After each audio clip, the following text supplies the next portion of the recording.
Hello everyone, Hello. Welcome back to our channel. अरे बोल नहीं सकती तो हाथ तो हिला सकती हो।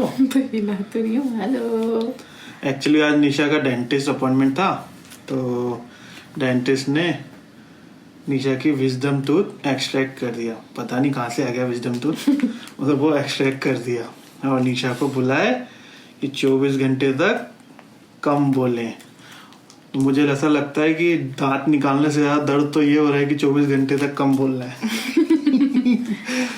तो चलो, कम से कम डेंटिस्ट ने वो काम कर दिया जो मैं 10 साल से नहीं कर पाया। नहीं, मैं दांत तोड़ने की बात नहीं कर रहा। मैं बोल रहा हूँ कम से कम 24 घंटे कम बोलने की सजा मिल गई। कम बोलने को बोला, मना करा थोड़ी, और मैं और चुप नेवर। एनीवेज, निशा बोल रही थी कुछ लोगों ने बोला कि कॉस्ट ऑफ लिविंग, यहाँ की अल्बर्टा की कॉस्ट ऑफ लिविंग के बारे में एक छोटा सा वीडियो बनाया जाए।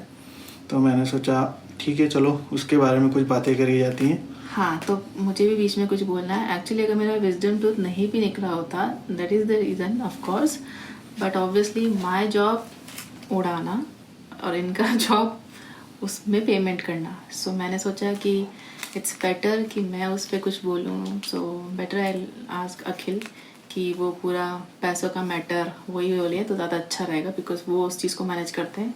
मेरा और मेरे बेटे का काम है शॉपिंग, और जो भी हमें घर में चाहिए, not related to clothing and all, toys and all and grocery वगैरह। हमारा काम है, हाँ ये भी चाहिए, ये भी चाहिए, ये भी चाहिए। सो payment job is his, so better ये ही आपको एक्सप्लेन करें। सो आज का वीडियो मैं इन्हें हैंड ओवर करती हूँ। मैं बस खड़ी हूँ यहाँ पे मोरल सपोर्ट के लिए, बाकी रेस्ट ही टेक केयर। स्टार्ट। ओके, तो आगे बढ़ने से पहले एक बात मैं बोलना चाहूँगा कि ये जो कॉस्ट ऑफ लिविंग और ये सब जो भी बातें होती हैं, it's depend on person to person, their way of living style and also most important income. So हम लोग किसी और के बारे में तो नहीं बोल सकते, लेकिन we can tell about our self कि हम लोग का कितना मंथली एक्सपेंस आता है यहाँ एडमिंटन में, और लगभग उस सैलरी रेंज में अगर आपकी है इनकम तो आपका कितना on an average expense monthly आएगा। सो फॉर से I am just taking example, अगर किसी की salary is between 6,000 to 8,000 Canadian dollar per month, तो उसका कितना मंथली एक्सपेंस यहाँ एडमिंटन में या कैलगरी में या टोटल अल्बर्टा रीजन में कितना आ सकता है, दैट हम लोग उसके बारे में इंफॉर्मेशन दे सकते हैं। तो एक्सपेंस में सबसे पहला जो मेजर खर्चा होता है वो होता है रेंटिंग का। तो रेंटिंग के यहाँ पे 4 या 5 अलग अलग टाइप के घर होते हैं। फर्स्ट से अपार्टमेंट होता है, बेसमेंट होता है, कॉन्डो होता है, टाउन हाउस होता है, देन हाउसेस होते हैं। सबका रेंट अलग अलग होता है। एनीवे, फिर उसके बाद आती है 1 BHK, 2 BHK, 3 BHK। तो हमारा ये जो घर है ये एक कॉन्डोलिम है, 2 BHK है, जिसमें 2 बाथ हैं, इन स्वीट लॉन्ड्री है, अंडरग्राउंड पार्किंग है, ऑल यूटिलिटी जो हैं वो इंक्लूडेड है रेंट में, और हम लोग पे करते हैं इट्स अराउंड 1700 कैनेडियन डॉलर। इससे पहले जब जहाँ हम रहते थे वो एक अपार्टमेंट था, जिसमें था तो वो भी 2 BHK, बट उसमें बाथरूम एक ही था, अंडरग्राउंड पार्किंग नहीं थी, इन स्वीट लॉन्ड्री नहीं थी। एक कॉमन इनका एक एरिया होता है, वहीं पर ही एक कॉमन वाशर और ड्रायर रखा होता है, वहीं पर ही जाके कॉइन बेस आपका लॉन्ड्री होती है वो था, और उसका हम लोग पे करते थे अराउंड 1500। हाँ, और बट उसमें पार्किंग इंक्लूडेड नहीं थी, इट वाज ऑप्शनल। अगर आपको चाहिए तो यू हैव टू पे एक्स्ट्रा फॉर दैट, और नहीं चाहिए तो ज़ीरो। तो उसका हम 1500 पे करते थे। हमारे इसी बिल्डिंग में 1 BHK भी हैं, जिनका रेंट इज अराउंड 1300 to 1400, और इसका रेंट है लगभग 1700 एंड 1800 ऑल्सो है। तो वो डिपेंड करता है 1 BHK, 2 BHK कॉन्डो है या अपार्टमेंट है। But overall if you go ahead with 2 BHK, then rent would be 1500 till 1800, depend on the facilities, depend upon the amenities. Okay, then next होता है यूटिलिटी, बट जैसा कि मैंने बता ही दिया ऑलरेडी कि यूटिलिटी हमारे ऑलरेडी इंक्लूडेड है रेंट में, which includes heat, water, electricity, everything. But अभी मैं कुछ देख रहा हूँ, सर्च भी कर रहा था एंड कुछ मेरे फ्रेंड्स ने भी लिया घर, तो उनके यूटिलिटी में इलेक्ट्रिसिटी इंक्लूडेड नहीं है। तो आजकल शायद ये कुछ नया ट्रेंड निकला होगा कि इलेक्ट्रिसिटी इंक्लूड नहीं करना है, but we are not paying anything for utility and our expense on utility is 0, that is included in rent only. Okay, so third आता है ग्रोसरी। तो ग्रोसरी बेसिकली इंक्लूड करके मैं बताऊंगा, जिसमें आपका फूड आइटम्स भी होते हैं और अदर हाउस होल्ड आइटम्स भी होते हैं, क्लीनिंग सप्लाई और अदर इंक्लूडेड। तो वो हमारा सब लगभग आता है $800 to $1,000 per month, and you can take 10% of contingency, कभी ज़्यादा कभी कम, but on an average it would be between 800 to 1,000 Canadian dollar.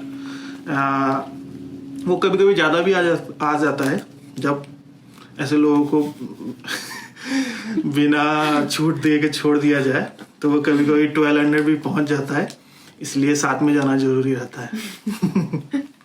मैं अकेली नहीं हूँ, आयुष भी इन्वॉल्व है इसमें। ओके, सो 3 हो गए। फोर्थ आपका आता है, क्या आता है? नहीं, ओके। तो फोर्थ आपका आता है कन्वेंस। तो जैसे हम लोगों के पास कार है, तो कार की जो EMI आती है वो आती है अराउंड $500, और उसके ऊपर से इंश्योरेंस एक्स्ट्रा होता है। तो नॉर्मली इंश्योरेंस जो होता है वो $250 के करीब होता है, बिकॉज हम लोग जब इंडिया से या किसी भी एशियन कंट्री से आते हैं तो लोग वहाँ का ड्राइविंग हिस्ट्री यहाँ पे इंश्योरेंस में काउंट नहीं करते, तो उसके कारण से इंश्योरेंस का कॉस्ट थोड़ा हायर साइड रहता है। तो इट वुड बी अराउंड $250। तो 500 आपका कार की EMI, मैं न्यू कार की बात कर रहा हूँ, और 250 आपका इंश्योरेंस। अगर आप सेकेंड हैंड कार लो या प्री ओन्ड कार लो, तो उस केस में EMI तो आपकी घट जाएगी, लेकिन इंश्योरेंस सेम ही रहेगा। चाहे आप BMW लो, चाहे मर्सिडीज लो, चाहे हिंडई लो, चाहे होंडा लो, चाहे टोयोटा लो, आपका इंश्योरेंस कॉस्ट सेम ही होगा। तो पुरानी कार अगर मैं बोलूँ प्री ओन्ड वाली, तो उसका लगभग $250 आप EMI पकड़ सकते हैं। तो on an average car depends on new और old, it would be around $500 till $800 per month, क्योंकि उसमें आप पेट्रोल भी तो डालेंगे ना। तो गैस का, यहाँ पे गैस बोलते हैं, पेट्रोल नहीं बोलते, तो गैस का भी लगभग $50 to $100 per month, depends on your kilometre run कितना है, उस पर डिपेंड करता है वो। तो इट वुड बी अराउंड $700-800। इसके अलावा कुछ अनएक्सपेक्टेड खर्चे भी होते हैं जो कभी कभी आते हैं, कभी नहीं आते हैं। फर्स्ट से जैसे यहाँ पे अभी रिसेंटली हमारी एक्चुअली कटी इन द सेंस, वो भी कितने सेकंड से 0.1 और उसका पता है कितना हमको उन्होंने फाइन दिया है? 400 आई गेस ना, $400 कैनेडियन। वो रेड लाइट में, रेड लाइट जब ग्रीन थी तो मैं क्रॉस कर रहा था, तो एकदम से वो रेड हो गई, तो मैं ब्रेक लगाया, बट थोड़ी सी गाड़ी मेरी एक जो यहाँ पे लाइन होती है उससे आगे चली गई, तो वो ऑटोमेटिक कैमरे जो होते हैं उन्होंने कैच कर लिया। क्योंकि यहाँ पे ऐसे हमारे जैसे खड़े रहते हैं, वैसे तो कोई खड़ा रहता नहीं है, सब कुछ हाई फाई टेक्नोलॉजी से चलता है, तो वहां से कैप्चर हो गया और फिर बस आ गई पर्ची ऑनलाइन। तो वो उन्होंने $400 का चपत लगा दी।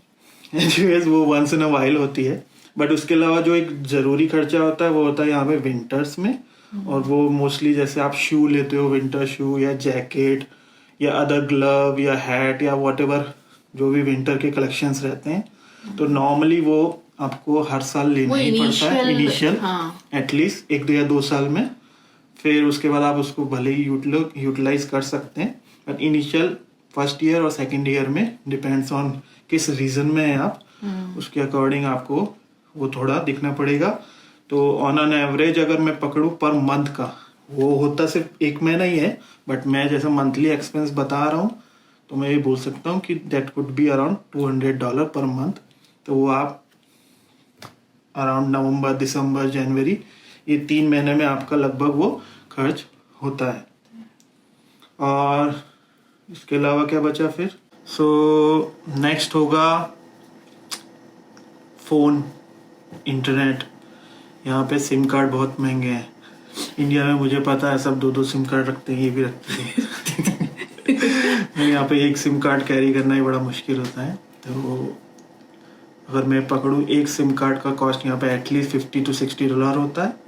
तो हम दोनों के फ़ोन और घर का इंटरनेट और टीवी में नेटफ्लिक्स और अदर थिंग्स और सबको इंक्लूड करा जाए तो वो लगभग $150 के करीब वो आ जाए मंथली। तो अभी तक जितने भी मैंने एक्सपेंस बताए हैं वो अगर उन सबको मैं क्लब करूं तो monthly expense could be around 3,000 to 3,500 Canadian dollar. वो थोड़ा बहुत ऊपर नीचे भी हो सकता है, 100-200, but on an average it would B 3,000 to 3,500 Canadian dollar, जिसमें आपका रेंट या ग्रॉसरी के अलावा दूसरे भी खर्चे, जैसे आपने कुछ कपड़े वगैरह ले लिए, वो आपका कार प्लस इंश्योरेंस और इंटरनेट, फोन, एवरीथिंग वगैरह, ये तो जो मैंडेटरी खर्चा होता है ये वो मैंडेटरी खर्चा है जो कि पर मंथ आपका लगभग आएगा ही आएगा। हाँ। इसके अलावा कुछ ऊपर के खर्चे पहले भी बात करी, जैसे टिकट कटा या डेंटिस्ट अपॉइंटमेंट हुआ तो डेंटिस्ट में फर्स्ट से आपके पास इंश्योरेंस है बट फिर भी आपको कुछ 20-30% देना पड़ता है। यहाँ पे डेंटिस्ट बड़ा महंगा है, बहुत ही ज्यादा सीरियसली, तो इसलिए वो भी रहता है। बट इसके अलावा अगर आप जैसे एक सबसे मेजर खर्चा अगर एड ऑन में लो तो वो होता है आपका घूमने का। अगर आप बाहर जा रहे हो कहीं घूमने, किसी दूसरी सिटी में जा रहे हो तो वो once in a while for say summer में 1 या 2 बार वो खर्चा आता है। तो इट्स डिपेंड कि कौन सी सिटी जा रहे हो, कैसे जा रहे हो, तो वो खर्चा भी आप अकॉर्डिंग अपने जोड़ सकते हो।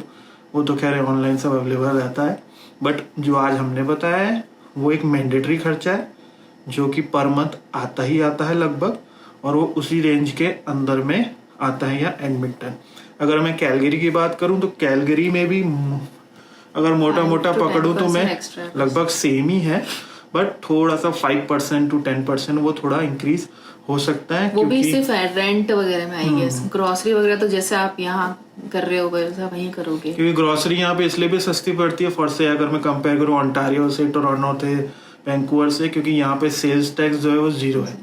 तो टोटल जीएसटी हमको ओनली 5% देना होता है। बट वहाँ पे दूसरे जो प्रोविंस है, यहाँ पे स्टेट को प्रोविंस बोलते हैं, तो जो दूसरी प्रोविंस है वहाँ पे वो 13% 14% होता है। तो नेट आपका 5% तो अल्बर्टा में ऑलरेडी बच ही रहा है। तो वो सब अगर आप काउंट करो तो अच्छी जगह है कैलगरी और एडमिंटन। मैं ये नहीं कहता कि आई थिंक अल्बर्टा में 2 सबसे बड़ी सिटीज यही हैं, Edmonton and Calgary. Job opportunities भी हैं, ऐसा नहीं है कि नहीं है, बट हाँ अगर आप कंपेयर करोगे टोरंटो की तरह या वैंकूवर की तरह तो वैसा नहीं है। बट फिर भी कैलगरी में और एडमिंटन में जो जॉब अपॉर्चुनिटीज भी मिल जाती हैं, आईटी में हो, चाहे अदर वर्कर हो, चाहे एसेंशियल वर्कर्स हो, चाहे अदर्स हो, बट यहाँ पे मोस्टली मैन पावर जहाँ पे लगती है वो जॉब्स ज़्यादा है, ब्लू कॉलर जिसको बोलते हैं, और वाइट कॉलर जॉब थोड़ी कम होती हैं। और इंडिया में मेरे को पता है उल्टा होता है, एंड बट मोस्टली यहाँ पे ब्लू कॉलर जॉब्स ज़्यादा है। ओके, बस और क्या बचा, सब हो गया तुम्हारा? बस वही जो, और बाकी इसके अलावा तो फिर लाइक जैसे आपके घर में अगर बच्चे हैं, छोटे बच्चे, तो भाई जब भी शॉपिंग करने जाओ कुछ ना कुछ एक टॉय तो उठा ही लेते हैं। जो हमारे घर, जैसे हम हमारा बता रहे तो हम हमारा बता रहे कि हम माँ ही ऐसी नहीं है, बेटा भी ऐसा है। अगर हम कुछ ग्रॉसरी करने गए हैं और फॉर एग्जांपल जैसे अपने ये कॉस्को वगैरह है जहाँ पे नॉट ओनली ग्रॉसरी और भी सारी चीज़ें होती हैं, जैसे क्लोथिंग है, टॉयज़ हैं, तो बच्चा कुछ ना कुछ एक ड्रेस और एक टॉय तो उठाता ही उठाता है जो हम हमारे घर का बता रहे हैं। तो वो सब खर्चे भी हैं। बट जैसा कि अखिल ने बताया लाइक 3,000 to 3,500 कैनेडियन डॉलर, ये तो per month on an average है। कम भी हो सकता है, जैसे कि हमने बताया कि अपार्टमेंट, जैसे अभी हम लोग फिलहाल कॉन्डो अपार्टमेंट में रह रहे हैं जिसमें हमें 2 रूम है प्लस 2 बाथरूम है एंड इन स्वीट लॉन्ड्री है। बट इससे पहले जहाँ हम रहते थे वो एक नॉर्मल अपार्टमेंट था जिसमें इन स्वीट लॉन्ड्री नहीं थी, 2 BHK था बट वॉशरूम एक ही था। और लॉन्ड्री लाइक या तो नॉर्मल अपार्टमेंट में या तो पूरे फ्लोर की एक कॉमन बिल्कुल नीचे होती है फ्लोर पे जहाँ पे सारे वॉशर एंड ड्रायर होते हैं, आप वहाँ जाके कर लो अपना वॉशिंग एंड क्लीनिंग। एंड ये नहीं तो हर फ्लोर पे एक कॉमन होती है सबको अलॉट। तो हमारे प्रीवियस अपार्टमेंट में हर फ्लोर पे एक कॉमन था वॉशर एंड ड्रायर, तो वो सब था। बट इसमें ये कॉन्डो में ये फैसिलिटीज़ रहती है कि आपकी पर्सनल है and specially during Covid, that was the main reason हम लोगों ने यहाँ पर शिफ्ट किया कि कोविड में फिर वो ये कि एक कॉमन लॉन्ड्री सभी यूज़ कर रहे हैं। सो वो सब चीज़ों का फ़र्क पड़ जाता है डिपेंड टू डिपेंड। बट हाँ लाइक हम हमारा जैसे हम हमारा बता सकते हैं, हम एग्जैक्ट तो हर किसी का नहीं बता सकते कि जो हमारा है वही सामने वाले का होगा या जो सामने वाले का है वही हमारा होगा। बट हमारा जो हम बता रहे हैं so it comes between 3000 to 3500। देख रहे हो, कम बोलने को बोला है। बाकी तो फिर घूमना फिरना अलग बात है, जो मिसलेनियस जो हमारे एक्सपेंसेस होते हैं that is different. But main तो यही है। एंड आई थिंक कैलिगरी में भी कुछ ज़्यादा लाइक हार्डली 5 to 10% का डिफरेंस आता है। और मेजर डिफरेंस ये रेंट में ही आता है, बाकी तो ग्रॉसरी वगैरह वो सब चीज़ें तो सेम ही है, उसमें तो कोई डिफरेंस आएगा नहीं। जो आप यहाँ कर रहे हो वो वहाँ भी करोगे। एंड टैक्स एंड ऑल का तो बता ही दिया कि ओके, हाँ डन।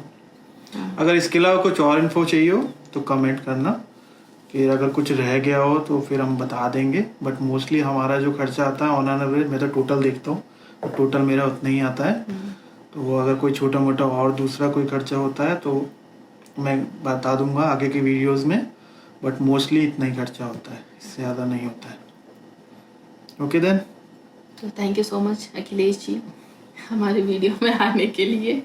और आप लोगों को भी अगर आज का ये वीडियो पसंद आया हो तो प्लीज़ इनके वास्ते हमारे चैनल को सब्सक्राइब कर लीजिए, लाइक कर दीजिए वीडियो को। एंड अगर आपका कोई फ्रेंड्स या फैमिली इधर रहता है अल्बर्टा में तो उनको भी दिखाइए वीडियो, ताकि उनको भी आगे थोड़ा इन्फॉर्मेशन मिल जाए रिलेटेड टू जो भी बजटिंग एंड ऑल का है।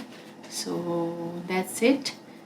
मैं आखिरी में क्लोजिंग कमेंट यही बोलूँगा, मुझे पता है बहुत से वीडियो मिलते हैं जो ये बोलते हैं इतना % रेंट होना चाहिए, अगर आपकी सैलरी इतनी है इतना % ये होना चाहिए, इतना % वो होना चाहिए।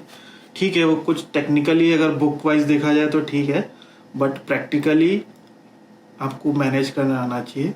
अगर if you know how to manage your money then everything is good. Okay then, take care, bye bye, bye, stay safe, bye.